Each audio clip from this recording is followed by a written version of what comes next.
Sekitar 100 tahun lalu, pada 1918, kota-kota Philadelphia dan St. Louis sama-sama dilanda wabah pandemi Spanish flu.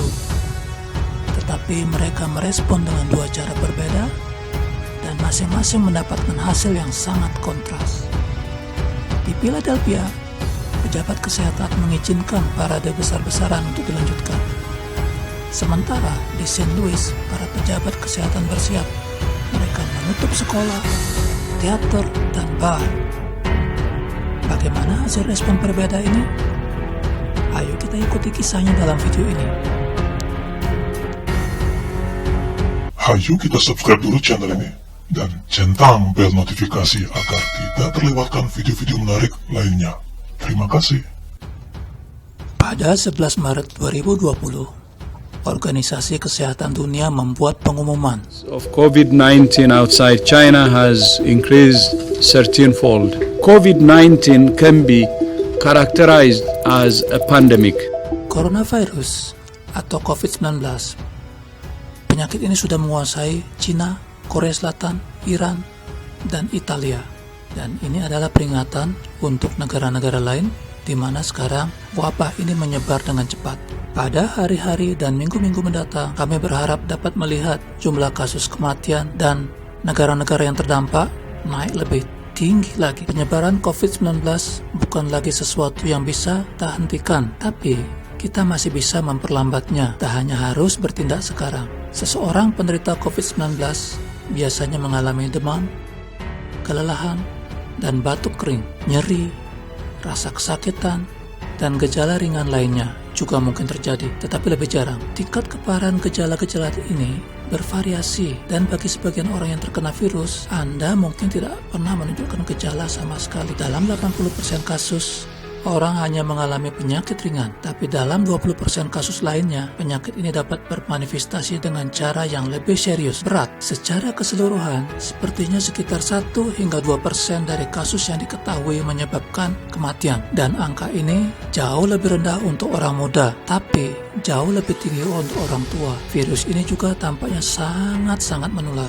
Lebih menular daripada flu. Setelah terinfeksi, diperlukan rata-rata 5 sampai dengan 6 hari sebelum Anda merasakan sakit dan merasakan gejala-gejala lain yang mulai muncul. Tapi Anda sudah bisa menyebarkannya ke orang lain dalam periode itu. Bahkan jika Anda masih merasa sehat, ketika penderita mulai menyadari bahwa mereka sakit, mereka tampaknya paling berisiko menularkannya lagi kepada orang lain. Begitulah cara virus ini begitu efektif menyebar sampai ke seluruh dunia dan lebih dari 100 negara dengan begitu cepat. Dan itu mengapa WHO sekarang menyebut COVID-19 sebagai pandemi. Tapi apa yang mereka katakan selanjutnya sama pentingnya. Bahwa kita tidak bisa mengatakan ini juga cukup keras. Semua negara masih dapat mengubah arah pandemi ini, dan itu tergantung pada sesuatu yang perlu kita masing-masing lakukan sebagai individu. Di rumah sakit manapun di dunia, kapasitas untuk merawat pasien dibatasi oleh berapa banyak tempat tidur yang mereka miliki. Anggaplah ini sebagai jumlah tempat tidur di rumah sakit setempat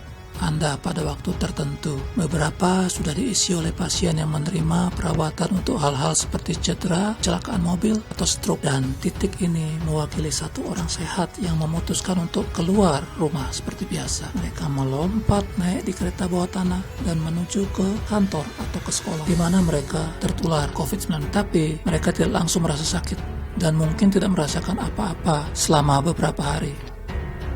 Jadi akhirnya mereka pergi jalan-jalan ke pertandingan basket, di mana mereka tanpa sadar menginfeksi 2 atau 3 orang. Sebagian besar dari orang-orang ini akan memiliki kasus yang relatif ringan, tapi beberapa orang ini mungkin saja adalah orang lanjut usia dengan kasus yang parah yang akhirnya harus pergi ke rumah sakit. Tapi 3 orang ini yang semuanya terinfeksi tapi masih merasa sakit atau pergi keluar lagi jalan-jalan di kereta bawah tanah, ke kantor, dan kemudian jalan-jalan selepas bekerja untuk menginfeksi beberapa orang lagi, di mana 20% dari mereka akan merasa sakit dan harus pergi ke rumah sakit. Maka selama periode waktu yang singkat, proses ini berulang terus dan mengalihkan jumlah orang yang pergi ke rumah sakit setiap hari. Tak lama kemudian, rumah sakit pun menjadi penuh dan krisis pun dimulai. Orang dengan kasus COVID-19 yang parah tidak bisa mendapatkan perawatan, dan beberapa yang seharusnya bisa diselamatkan terpaksa mati. Selain itu, orang dengan masalah lain juga tidak bisa mendapatkan perawatan dan beberapa dari mereka terpaksa meninggal. Lonjakan kasus yang parah ini menyebabkan kematian yang semestinya dapat dihindari. Itulah yang terjadi di Korea Selatan, Iran, dan Italia yang semuanya berubah dari 100 penderita ke lebih dari 5.000 kasus dalam kurang dari 2 minggu. Banyak orang meninggal karena mereka tidak bisa masuk ke rumah sakit. Lonjakan kasus ini hanya terdiri dari kasus-kasus parah, tapi itu dihasilkan oleh orang-orang yang tidak merasa sakit ini, yang menyebarkan penyakit COVID-19 ke hadapan umum. Yang berarti orang-orang yang dapat melakukan hal yang terbaik untuk menghindari kematian ini agar bisa terhindari, malah para carrier yang merasa sehat ini. Dan itu bisa jadi berarti untuk kita semua, untuk memperlambat virus COVID-19, Anda harus bertindak sekarang, seolah-olah Anda sudah mengidapnya, dengan menghindari transportasi umum, kantor, tempat-tempat ramai, dan bahkan pertemuan sosial kecil. Anda mengurangi peluang Anda terkena penyakit dan kemungkinan Anda menyebarkannya. Ini yang disebut social distancing atau jaga jarak sosial. Jika cukup banyak dari kita yang melakukan social distancing ini, virusnya sebenarnya masih menyebar, tetapi akan jauh lebih lambat. Seiring waktu, banyak orang mungkin masih terinfeksi, tetapi lebih sedikit kasus parah yang muncul di rumah sakit setiap hari. Tidak akan pernah membanjiri sistem rumah sakit. Garis tren ini menjadi lebih rata. Orang-orang ini semua bisa mendapatkan perawatan dan lebih sedikit orang yang meninggal. Karena itu, ini adalah dua skenario bagaimana pandemi COVID-19 ini dapat dimainkan. Tapi ini hanya terjadi jika semua orang melakukan bagian mereka. Dan itu sebabnya para ahli dan pejabat mendesak orang untuk meratakan kurva. Dengan social distancing, tinggal di rumah sebanyak mungkin. Itu juga alasan di Amerika Serikat. Banyak perusahaan membantu dengan meminta karyawan untuk bekerja dari rumah. Dan Liga Olahraga Utama telah membatalkan permainan mereka untuk saat ini, atau bermain di depan penonton yang kosong. Ini mungkin tampak berlebihan, tetapi terbukti berhasil sebelumnya. Pada 1918, kota-kota Philadelphia dan St. Louis sama-sama dilanda pandemi flu. Tetapi mereka merespon dengan dua cara yang berbeda.